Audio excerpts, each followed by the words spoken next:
Se está hablando mucho en estos momentos de la ley Ómnibus, Rosario Ayerdi, y lo incluyo también, bienvenido Carlos Burgueño.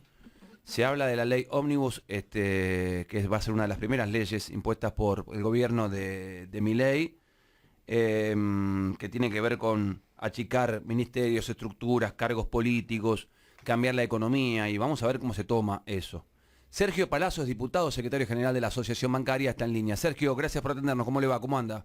¿Cómo te va, Gustavo? Bien, un saludo bien. a Carlos y a Rosario ahí y a todos los oyentes. Si me permiten, para decirlo ahora y no después, el señor Sergio Palazzo, hincha de Independiente. ¿Sabés que sabía que venía por ese lado? Muy bien. Cada hincha de Independiente. Perdón, ¿cuándo quieren que lo diga? Digo para adelante. ¿Lo vas a presentar así especialmente? Bueno, qué sé yo. ¿Qué es un mérito? Es un mérito. Por supuesto que es un mérito. Entonces todos los hinchas de estudiantes ahora también los presentamos igual. El comisario tal, hincha de estudiante, el fiscal tal, el chorro tal. Si encuentra alguno, presentamos. ¿Por qué no? ¿Por qué no? Es insoportable este muchacho. Sergio, bueno. ¿En Palazzo? No, más respeto. Usted. ¿Qué expectativa tiene de lo que puede llegar? Con un debate No, claro. Es que el pincha y el del rojo se cruzan. Es más fácil hablar de la gestión de Milei, de lo que se viene, que de Independiente. Exactamente. Claro. Sergio, ¿qué expectativa tiene para el nuevo gobierno? Porque se vienen cambios abruptos, profundos, y bueno, habrá que estar atento, ¿no? Sí, bueno, en beneficio de Milei hay que decir que siempre dijo lo que iba a hacer y la sociedad lo votó en consecuencia de un montón de cosas, principalmente que no quería que el espacio en el que yo estoy, que sería Unión por la Patria, lo siguiera gobernando. Y también creo que él ha dicho lo que pensaba hacer. Las medidas que él por lo menos ha anunciado, las que figuran en su plataforma electoral, no son medidas que contemplen una situación de bienestar por lo menos para muchos argentinos, más aún cuando uno pensaba que por ahí tenía un programa económico y lo primero que habla es de esta inflación, que sería precios altos porque la inflación continúa y la gente sin trabajo porque hay recesión. Esta inflación es eso, inflación alta y recesión. Con lo cual creo que hay muchos argentinos que verdaderamente si la estaban pasando mal la van a pasar más mal. No me gusta hasta ahora las propuestas que hace de privatizaciones de algunas empresas que son muy caras al sentimiento argentino y que hoy por hoy pueden servirle a la Argentina, como por ejemplo YPF, Vaca Muerta, que también dijo que le iba a vender. Creo que eso resolvía un poco la crisis energética de Argentina y pasábamos de importar energía a exportar. No me gusta, pienso que no van a ser días fáciles para la mayoría de los argentinos, pero también soy respetuoso de que la sociedad decidió votarlo y que no mintió, esto hay que decirlo como es. Claro. Obviamente sus políticas generarán un rechazo en los diversos sectores que se vean afectados. Tampoco creo que el 55-56% que sacó haya votado quedarse sin empleo o que no le resuelvan los problemas, con lo cual me parece que uno tiene que estar atento, preocupado. Obviamente, si tu pregunta era esa, estoy preocupado por esas políticas y seguramente a nosotros que nos toca hacer oposición, que es el lugar donde nos dio la ciudadanía, desde ese lugar seguiremos insistiendo con otro tipo de propuestas que no sean estas. Claro, porque se habla siempre del déficit cero, de cortar el gasto, de que no haya inflación. El tema es de qué manera se hace, si se hace de a poco o de golpe lanzan medidas que pueden ser fuertes para la ciudadanía. ¿Y ustedes qué hacen? ¿Están expectantes, miran y después ven qué van a hacer?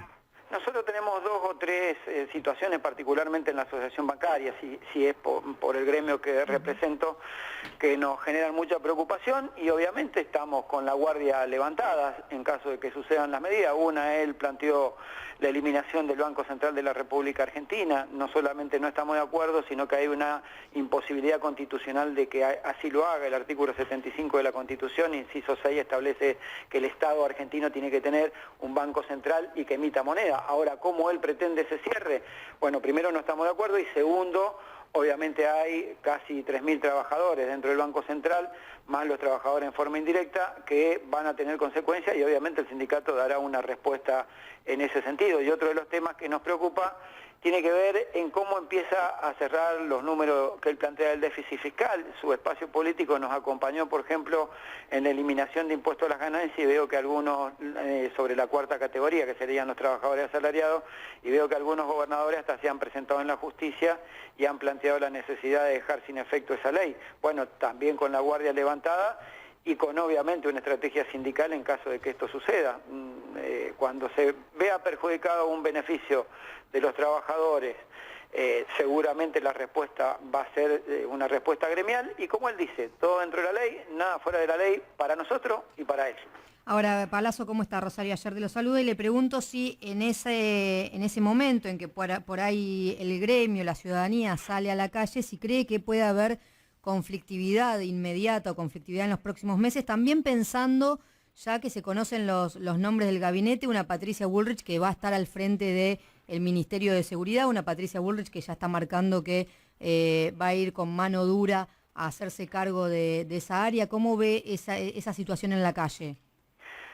Este es un gobierno que asume bajo características diferentes a las que asumió Macri. Macri había asumido con una sociedad que en materia de beneficios o derechos tenía una posición ascendente y empieza un declive. Desde Macri en adelante, incluido nuestro gobierno, ha habido una caída del salario y ha habido una caída en el nivel de vida de la gente, con lo cual estimo que quizás la paciencia que muchos ciudadanos le tuvieron a Macri, quizás hoy, primero porque la expectativa que generó Milei es alta y segundo porque su situación viene desde hace ya 8 años en declive, puede generar que la reacción de la sociedad cuando haya algún problema que genere conflictividad sea más rápida que con el gobierno de Macri. Respecto a la presencia de Patricia Bullrich en defensa, mire, todos los dirigentes tienen historias a favor o en contra y lo que importa es qué es lo que pretenden hacer a futuro. Si lo que se pretende cuando haya un problema social, cuando haya un nivel de conflicto, no sea resolver el conflicto, sino reprimir a la gente, bueno, no es el camino deseado, ni seguramente el que le vaya a dar buenos beneficios al gobierno del cual ella va a ser ministra. Ahora el rol principal del Frente de Todos, Unión por la Patria, va a estar en el Congreso. ¿Cómo cree que va a funcionar? Le pregunto por Martín Menem, si lo conoce, si cree que puede llegar a ser un hombre de diálogo en la Cámara de Diputados y es una fuerza que necesita sí o sí de aliados para conseguir los votos y le pregunto si ustedes están dispuestos a acompañar, por ejemplo, el presupuesto que imponga Javier Milei. Bueno, varias respuestas en una pregunta. La primera, creo que la presidencia de la Cámara, independientemente del apellido de quien la conduzca, como la presidencia provisional del Senado, tienen que ser inexorablemente del partido que gobierna, porque es la línea sucesoria ante la eventualidad de un problema institucional. Así que a quien designe la Libertad Avanza es una decisión política de ellos, pero hay que reconocer que esos cargos no son cargos en discusión. Ojalá podamos tener autoridad de la Cámara. Yo recuerdo que el último año fue por prórroga reglamentaria porque se negaron a votarnos el mismo concepto que yo estoy diciendo, que es que se respete la línea sucesoria. Así que sea Martín Menem o el que decida el presidente proponer, tanto ahí como en diputado, me parece que tiene que ser aceptado porque les corresponde por ser línea sucesoria. Segundo, es un parlamento realmente fraccionado el que va a haber. La primer minoría somos nosotros, la segunda es Juntos por el Cambio y la tercera es Milei con 37 diputados, creo. Sí. Lo cual obliga inexorablemente a que su programa tenga que tener acuerdos políticos y ya no le alcanza solamente con una parte de Juntos por el Cambio. Para eso va a tener que demostrar su vocación y capacidad de diálogo. En lugar de una motosierra, tendrá que tener más articuladores del diálogo que motosierra. Escuché por ahí que la idea era, si no salían las leyes, creo que lo dijo decreto, la futura canciller, iban a gobernar por decreto. Bueno, los decretos también, por más que tengan fuerza de ley durante un año, tienen que pasar por el Congreso.